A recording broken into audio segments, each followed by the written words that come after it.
The quality of a superhero's origin story often means the difference between the most memorable heroes and their most esoteric counterparts, and there is of course no more influential example of such a story than Frank Miller's Batman Year One, a 4-issue arc which took various threads from throughout Batman's mythology, refining and reinterpreting them into one holistic myth.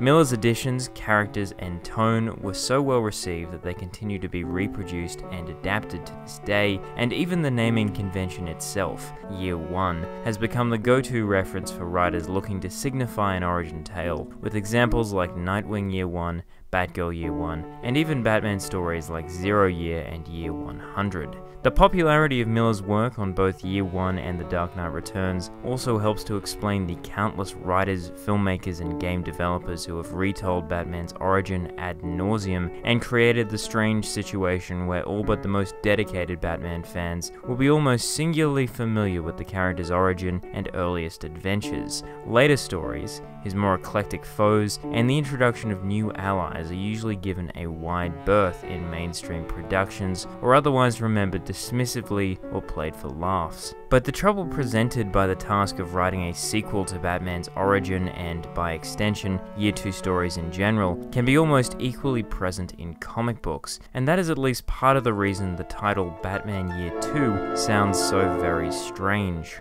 First published in Detective Comics in 1987, Year Two was loved enough to be reprinted again in 2002, the digital version of which we'll be looking at today. Year Two was written by Mike W. Barr, who is probably best remembered for Batman's Son of the Demon, which was also published in 1987, the non-canonical tale in which Batman first impregnated Talia al Ghul, and a damn fine yarn otherwise. One look at the cover, and that feeling of strangeness connected to the title becomes all the more pronounced, featuring a skeleton man billed as Gotham's first vigilante, wearing red armor and wielding dual scythes. This is clearly not a regular member of Batman's rogues gallery. Neither does Batman himself escape this cover's weirdness, donning a classic fabric suit replete with battle damage exposing hair follicles and torn on the right cheek, suggesting a decidedly low-tech period in his career. Batman's eyes are also visible behind his cowl, departing from both his appearance in Year One and the generally established whited-out slits of his usual depiction. The effect is one of vulnerability and raw anger, which a less detailed drawing may struggle to communicate. Though, how deliberate this choice was may never be known, as the pupils disappear inside the book. As to whether this cover influenced Geoff Johns' Earth 1, which carried the idea into its actual story, who could say? Also, Batman is holding a handgun, so that's weird. The overall effect is one of great unease, and it is unfortunate that such a striking cover should be so rare in the canon of Batman imagery. It also happens to be the first graphic novel I ever read, the collected edition borrowed from my local library when I was but a child. Since my first reading, I have retained little memory of its story, but the imagery, particularly the book's frightening villain, has played on my mind for the better part of 2 decades. Year Two picks up not long after the events of Year One and begins with a freshly minted Commissioner Gordon defending his collusion with Batman in a late-night talk show pastiche taken straight from The Dark Knight Returns. Here we are also given our first whiff of the book's antagonist, the interviewer making convenient reference to Gotham's first vigilante. Gordon seems to accept this fairly illogical retcon at face value, though he may have arrived too recently to see how little sense this would appear to make. Cut to a strangely quippy Batman, apparently having become very comfortable with his war on crime, dispatching criminals with needless pageantry and showmanship, apparently for his own amusement. Such a depiction reeks of incoming narrative tragedy, and naturally it's not long before our main antagonist appears. Curiously, Year Two makes no attempt to conceal the Reaper's identity or misdirect its audience, which would appear to be a requirement of any analogous modern storyline. He is none other than famous business mogul Judson Caspian, and Bruce's fellow member of high society, offering plenty of opportunity for the two alter egos to meet and parallel one another. Caspian's motivation for returning to the Reaper mantle is not really established here beyond a couple of panels of disorderly youths, hardly a capital offense one would have thought. The first issue also introduces us to the Reaper's daughter and prospective Catholic nun, Rachel Judson, with whom Bruce Wayne becomes immediately and inexplicably smitten. The reason for this love affair and Rachel's immediate renunciation of her holy ways has a lot more to do with plot necessity than character chemistry. Moreover, Rachel's character lacks any depth and was clearly written to further entangle Batman with his murderous adversary, rather than to be a character in her own right. Naturally, it's not long before Batman clashes with his more violent, apparent predecessor and finds himself decidedly outmatched by the much older vigilante. Batman returns home badly wounded, and Year 2 takes a truly inexplicable turn. Batman's first thought in this defeat, requiring no external prompting or existential struggle, is to arm himself with the handgun used to murder his parents, seemingly as though he had forgotten his entire raison d'etre, and return to the streets apparently unaware of firearms' somewhat lethal character. Reading the commentary at the beginning of the digital edition, Barr talks about showing Batman grappling with the question of why he doesn't carry a gun, as though this was ever a difficult question for anyone remotely familiar with the character to answer. It's quite puzzling how a writer as demonstrably well versed in Batman's mythology could consider this question worth asking, though sometimes flirting with the idea. Even Frank Miller's darkest version of the character never resolved to carry a firearm into battle.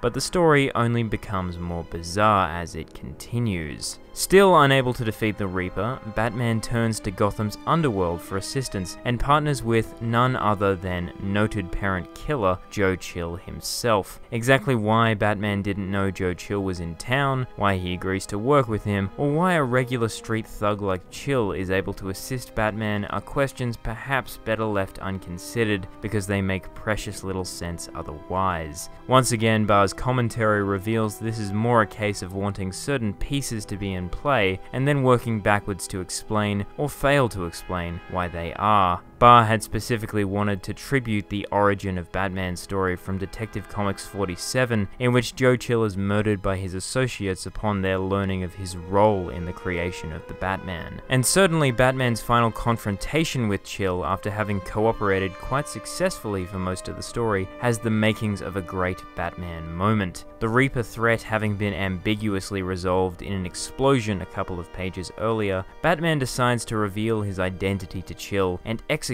him most poetically in Crime Alley, because every new serial killer needs a pattern. But before Batman's character can be irrevocably damaged, the Reaper appears and does the job instead. A battle ensues, and the Reaper too is killed, once again in such a way as to insulate Batman from direct responsibility. Year 2 on the whole has a bad habit of chickening out in this way, although it is unfair to expect otherwise from a once canonical Batman story. Even Bruce Wayne's love affair ends this way, with Rachel deciding the only way to absolve her father's sins is to join the Order after all. Commissioner Gordon's firm-stated trust, which opened the story, is fully restored by the end, despite being dashed by an apparent betrayal in the middle. Judson Caspian himself has never again appeared in Bat history following his fairly conclusive death. Less frightening than he originally appeared, and though remorseless in his many, seemingly unprovoked murders, his own origin story in which a botched robbery led to the death of his wife is less a clever mirror than a two-dimensional pastiche of Batman's own myth. None of the parallels suggested between Caspian and Bruce pay off in any meaningful way. The garish outfit and his insistence on declaring that his enemies shall soon fear the Reaper further designate him as a villain unsalvageable for any later story. However, Barr did pen a sequel in 1991, which saw Joe Chill Jr. revive the mantle of the Reaper. This time the Reaper's identity is withheld longer, but is still revealed before the mystery actually becomes interesting, resulting in a narrative that is linear to a fault. The Reaper's inferably Catholic motivations from Year 2 return here, first appearing when he murders a group of kind-hearted streetwalkers, once again without provocation or seemingly any larger stratagem. Certainly these murders consolidate our villain as exactly that, but Barr's willingness to dispose of such characters so easily was troubling in Year 2, and Full Circle certainly feels similarly lacking in social consciousness, adding to the list of reasons the Reaper now seems so outmoded.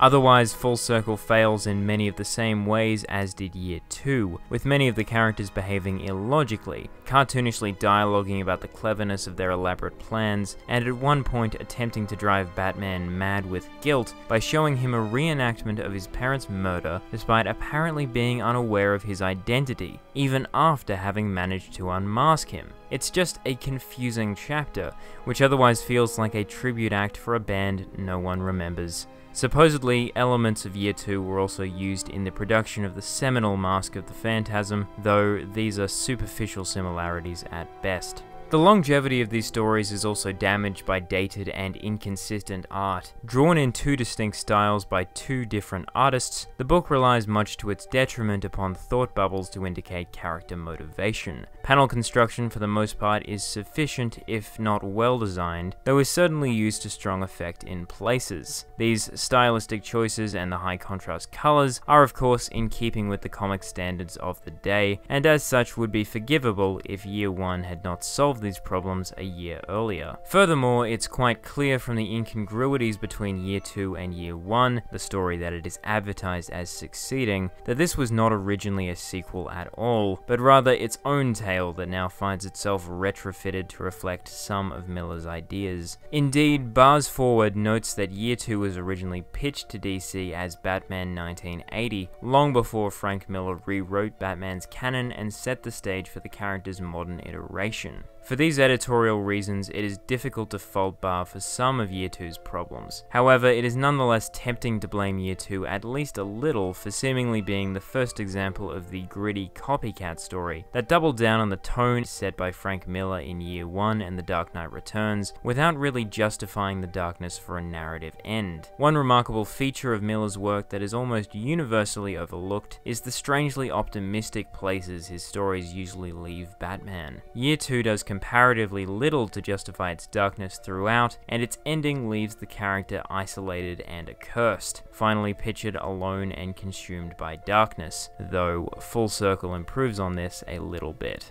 But whatever Year 2's guilt, my feelings about it are clearly mixed, which makes it a difficult book to commend the canon of great Batman tales. However, it is difficult to deny the ambition and scope of the story that it attempts to tell. Regardless of its shortcomings, Year 2 left an indelible impression upon me, the full effect of which I may never be entirely able to appreciate. And I for one think we would all be a little poorer without the stories and the dark figures who haunt us.